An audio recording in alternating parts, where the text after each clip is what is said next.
Hello, and welcome to the podcast where we talk about creating experimental art in trauma informed and sustainable ways that support artists, our communities, and our organization as a whole. I'm Chasity, and I'll be your host for this episode of Any Other Anythings.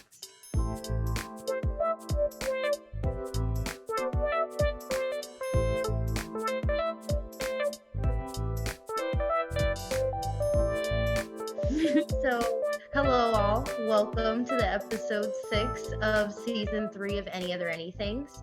I'm Chastity and will be your host for this episode.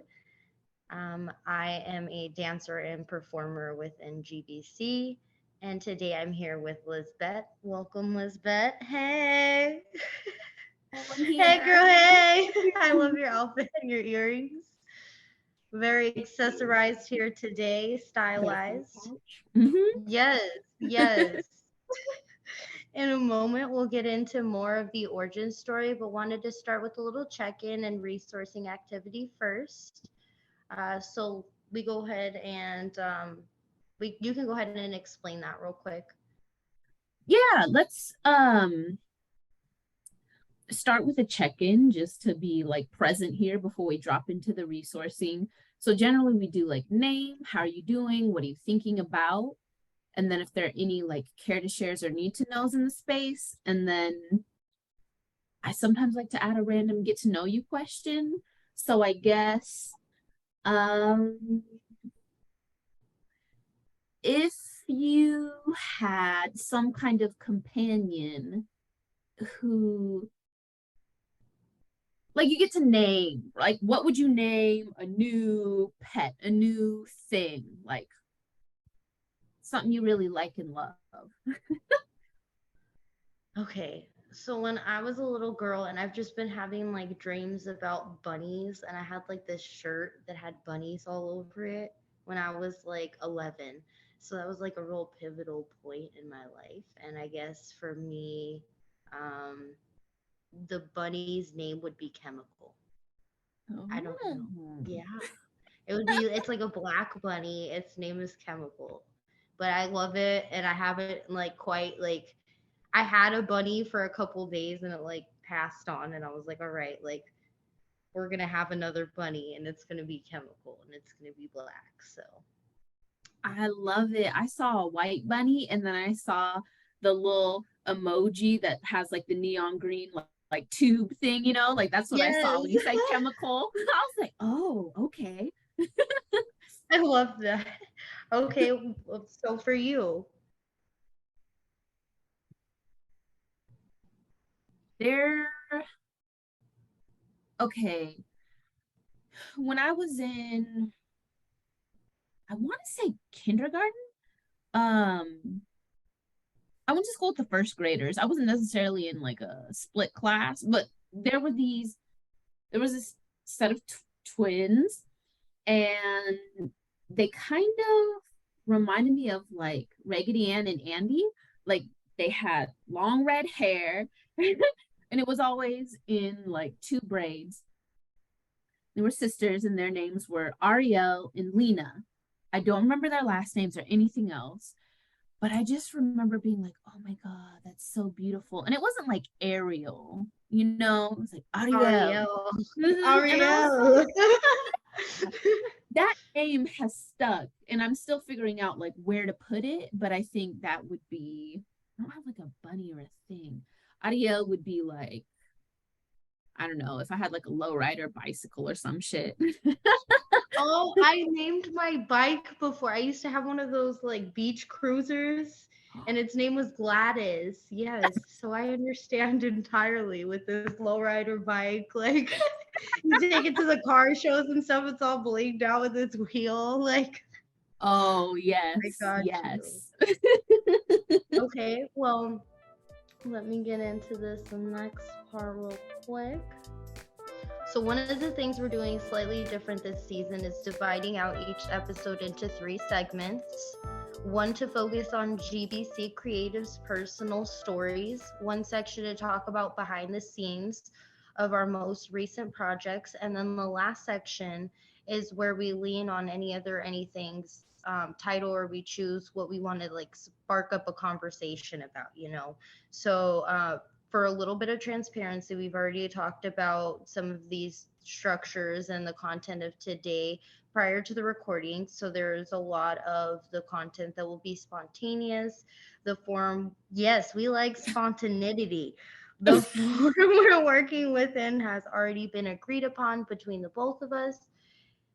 And up first, we're holding space for GBC Creatives origin stories on this platform, and origin stories can take many shapes, but we can think of them as clues throughout our lives that suggest we end up where we are today, whether that be physically, professionally, personally.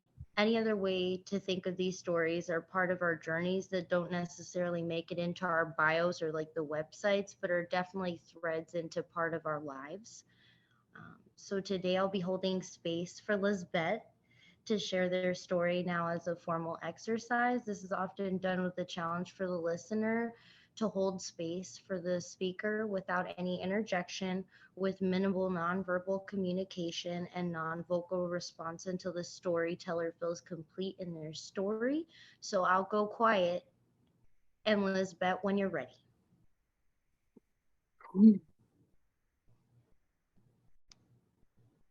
Okay.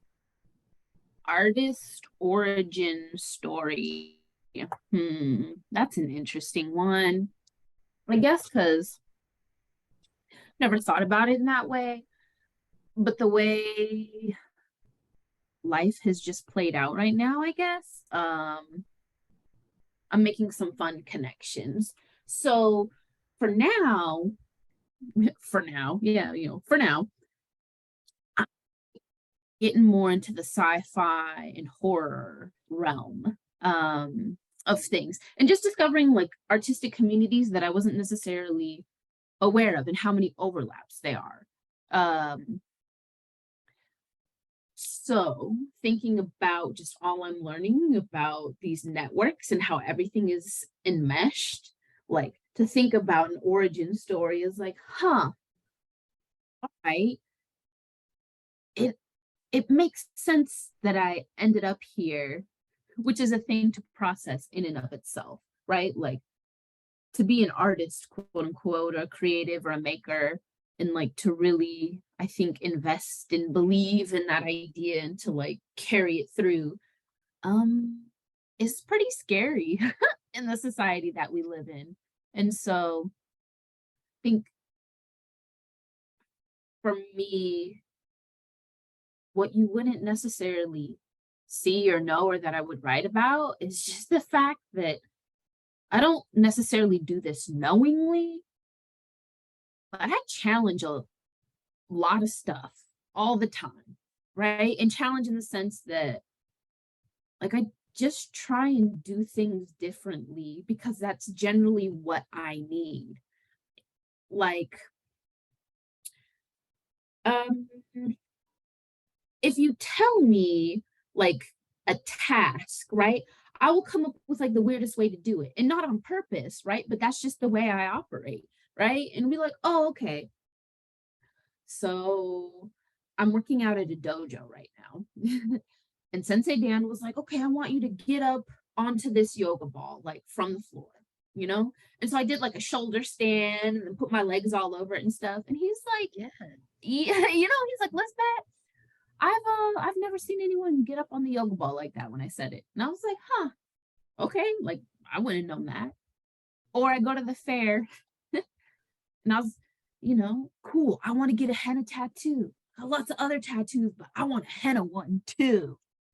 And so I go and I'm like, can you do a horseshoe on my knee? And the person was like, in my 8 years of hennaing, no one has ever asked to have their knee done. And I was like, cool. Like, I'm glad I could be your first.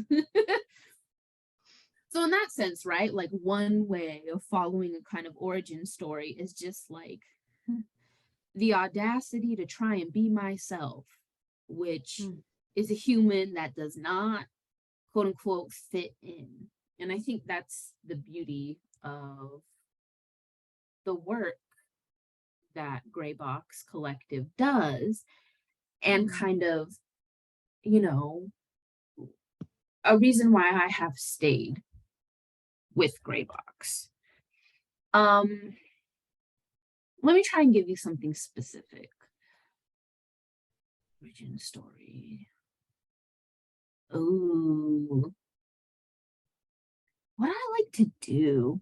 I love to learn. I think I've always loved to learn. I haven't been the most physical person. Like, I've had a lot of fear in my body for a long time. So learning to move has been something new, and like creating choreography for my fear and anxiety and just being able to like work through that. What propelled me into all of this? I feel so oof about answering it because it feels incomplete, but it's going to be incomplete. So here's a moment for me to like accept that. Clues that I would end up here. I guess that takes some reflection too on like where I've ended up. I talked about sci-fi and horror. I'm just a curious person who's had a lot of experiences in my life that I think fit into the sci-fi and horror realms. That would be one way to understand them. And so coming at things that are more fictionalized, I'm like, oh yeah, cool. This is helping me process too, and just access things that I don't need to be love and light all the time. Like, I'm just not. And oh yeah, I'm a big like my for me, my aesthetic has always been dark. So I totally understand that. I've always been into horror. I've always been into like things that are considered weird or like even occult, like on some levels. And like I think like I understand exactly like yeah, I understand what you're saying. yeah, and so, there's the rhetoric around embracing your shadow side and all of that. And it's like, true in my experience thus far, as is like getting to know your anger, your fear, your pain, right? Terror, like all of those things. And so I guess having to navigate really complicated emotional environments, really complicated like physical environments, right? Just where my needs as like a little human were not being met. And I didn't understand that. And I'm still learning like what those needs are and were. But that certainly cultivated resilience, which is not necessarily what I want to talk about. But like it forces you to be creative in different ways to get your needs met, or to self-reflect, or to find something to eat even. So I guess, and this is no real surprise to me, but yeah, a lot of the origins of who I believe myself to be as like a creator and maker are wrought from, yeah, childhood, and just having to make do and learning to accept difference in a broad way. Now let's get into the creative process and behind the scenes of the most recent projects you've been working on with GBC. Now, with almost any creative pursuits, the final project or performances, sharing any little tiny parts with the audience. There's been so much time and energy before audiences are aware of the projects. So we want to take some space to share more about our creative process as individuals and within the company. So tell us about your part in the creative process. You kind of started to segue a little. Like we started to talk a little more about like who you are and like why you create the way you create, and like the create and the desire to feel. And I hear exactly what you're saying and where you're coming from, because like you and I like know like, and I honestly think that like at some points like you come across like a path to like understand someone in a way that like other people don't. Like it's understanding something within someone that like you're like, okay, I see why someone creates like that, or that's why like I create like that and I resonate with that. So yeah, just kind of go on about your creative process and let me know what do you want like the audience to take away, What do you find interesting, funny? I'm like, I know you like funny. I do. I didn't realize that about myself so much, but I'm like, oh yeah. I'm leaning to the realm of like burlesque clown. Like that's how I'm feeling funny. So how do I bring that into Gray Box Collective and in what we're doing right now? Well, our project is understanding otherness. And oof, that's huge, right? Like the experience of being othered, of being the other, of othering, you know, of some other thing. Like for me to arrive here in this process, generally, I come from like I have a lot of degrees, damn it. And so my impulse is generally like, I'm gonna research the heck out of something. Yes, And that you happens do, in a lot of Dr. ways. Lizbett. I Okay, have girl. to throw that in there. Like it was hard, damn it. But yes, I am Dr. Lizbett, and the doctor says don't do research on this stuff. Like I don't need to go to some database, you know, and synthesize all this material and be like the dramaturg in this project. So for me, it's been a new thing to just kind of step inside an ensemble project and be like, cool, what are we doing? Like, I'm here, I'm just gonna come with the ideas that I have and where I'm at, and that's gonna be good enough. It's always good enough, yes. So I'm like, no, I hear that. Sure. Oof. But the way we started to work now, and I haven't been a part of an in-person like ensemble movement piece with Gray Box Collective. I think since I did It's Not That Simple 2018. So it's been a while, right? That things have just like evolved both as a company and collective and myself as a part of that. So I'm working with people I haven't worked with before. And that's always like, oof. And in a movement setting. So part of the creative process there is just like we're doing here, being human and getting to know one another. And I didn't realize, right? I'll say this like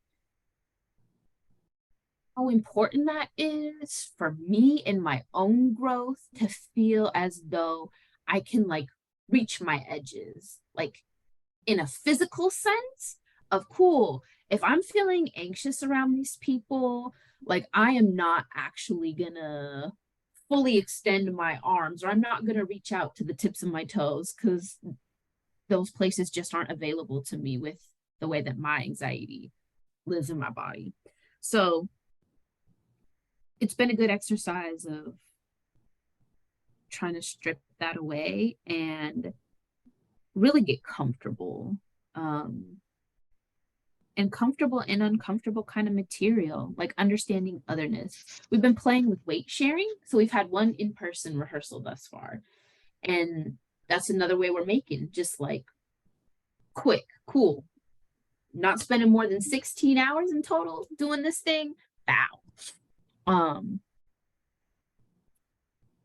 That's something I take with me as a creative too. Just like I can put a time limit on things, I can put any kind of boundary on things and just let it be. And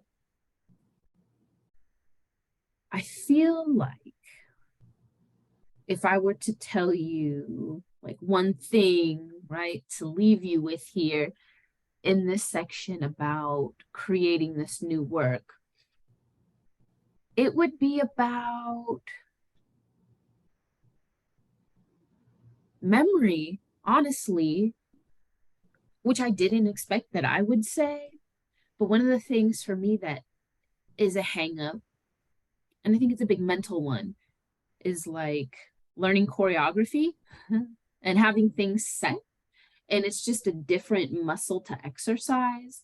And so one way Molly has approached this with us is like, okay, if you can understand the sections of what we're doing and there's some meaning making attached there, maybe you find your own experience of othering, right? And you're attaching some kind of gesture towards that. Like right now, I'm like pushing something away with my hand. Then cool, I can hang on to that. And there's my choreo. So for me, just being like, okay, what can I remember in this and how do I learn to do so has um, been a nice like seed for growth here. Growth. Keyword. We're gonna let that you know, grow in our mind like a seed. All right, so we've reached the final segment of our episode. I'm over here like holding back and stuff. I'm like, I don't want it to be the final segment, but it's the final segment. And we're gonna lean into the title of Any Other Anythings. Any Other Anythings was a phrase that was used in our rehearsal that was essentially the last call for topics to be brought before we close out rehearsal, reframing that slightly here to ask what you would like to spark a conversation about. And yeah, what would you like to spark it up with? You know, I have to ask. Dot. For the sake of this podcast, let's talk more about horror and sci-fi. Because again, I'm learning, but like, you know, and hopefully people get to hear this about you in your episode as well, is just kind of the paths we're on now and how our artistry is changing. And maybe we talk about burlesque too or not, or just different forms of like performance art and expression. But I would like to talk about that with you. I don't have a set question, but you know, take it away. Give me a response.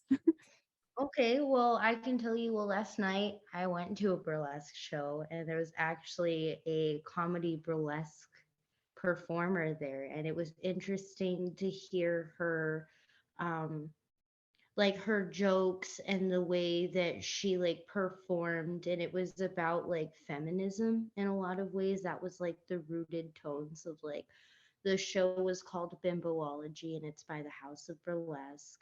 And so I went out to support, and I had seen some people within the show that were creating just different pieces and different numbers. And like it was this girl was the host.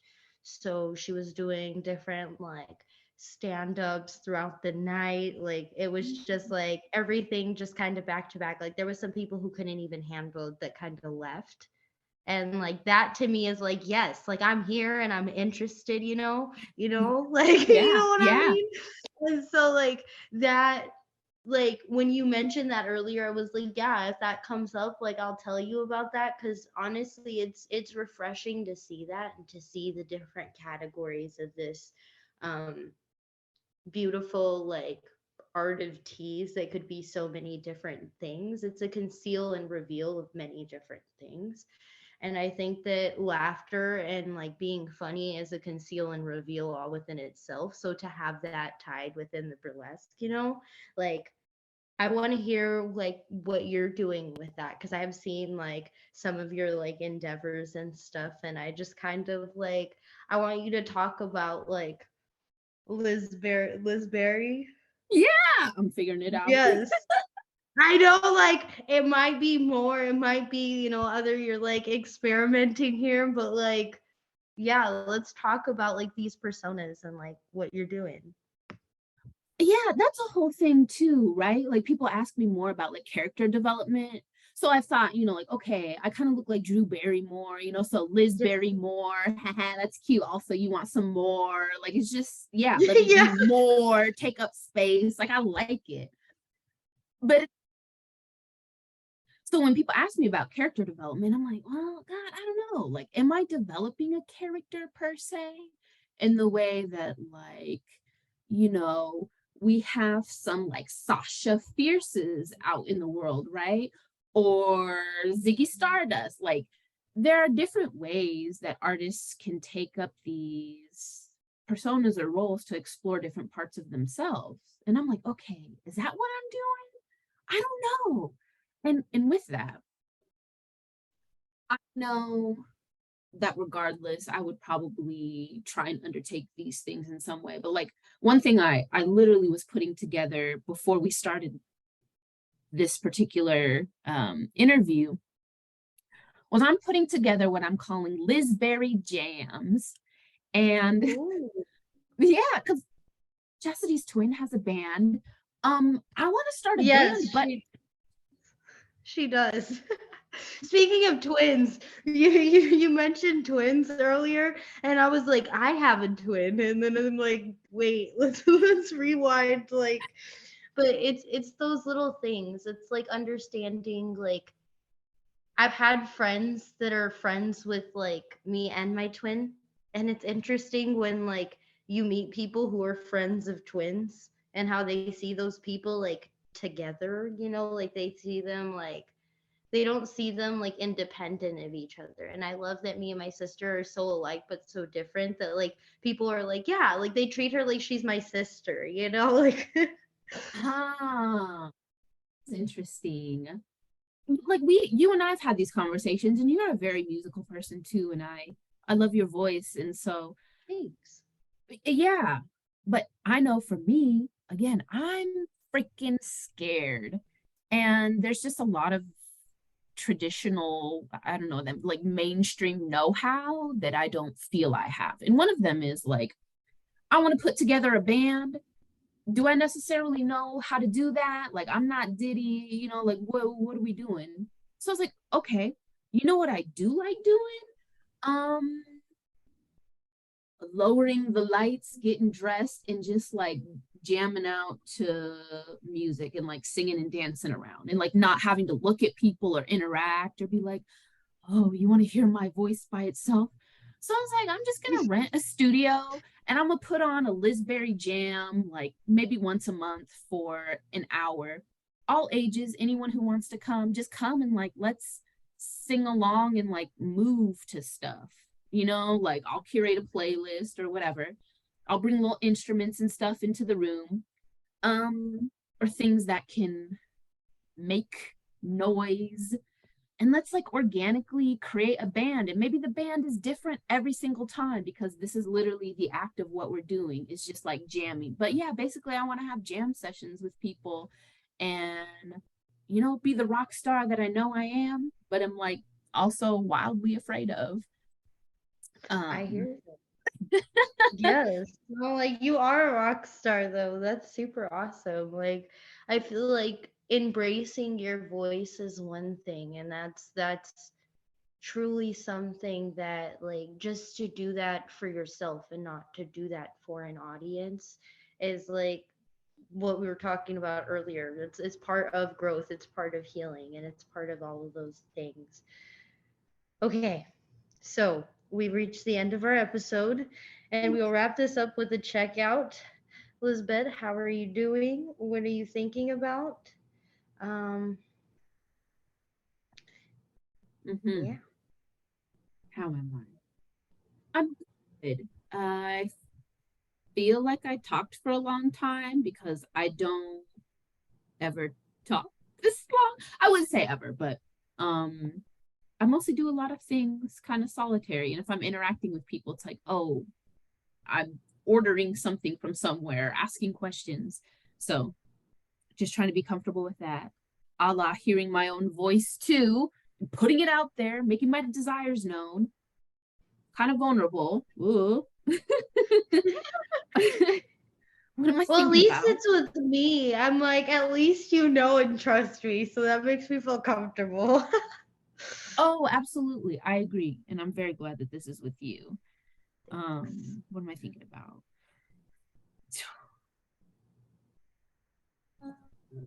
I have a very glittery phone case. It's like liquid glitter and it's silver hearts, and the case itself is like a pink to blue ombre. So I was looking at it because it's pretty and cute and sparkly. And that makes me happy. And then it's got little gems on the side. I hope that makes the listeners happy too with all that imagery. Like they're like trying to picture the phone case if they can't see it. Like picture a dirty iPhone 10 case. All right, I didn't mention that, but make it beautiful. What about you?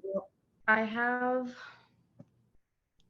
for me, I'm just thinking about how like it's interesting. I've been thinking about divine timing. Divine timing is like on my mind, and like I think that oftentimes like I am someone who's like led by signs and whatnot, and I've been told like, oh, that can like be like, that's like crazy thinking. Like, don't follow signs. Like, don't follow things that like just seem like they're fleeting, so to speak.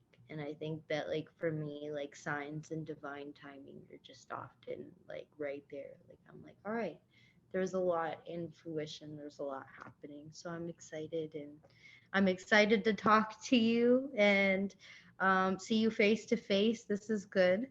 And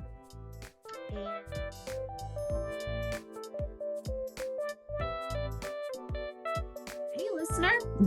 Thank you so much for taking the time and energy to listen to this episode of Any Other Anythings. Be sure to check out the show notes for links to find out more about this podcast, the speakers, and Graybox Collective. You can also go to grayboxcollective.com/podcast for a full transcript of this episode. Thanks again for listening, and Barry blast off! Woo! All right, we out.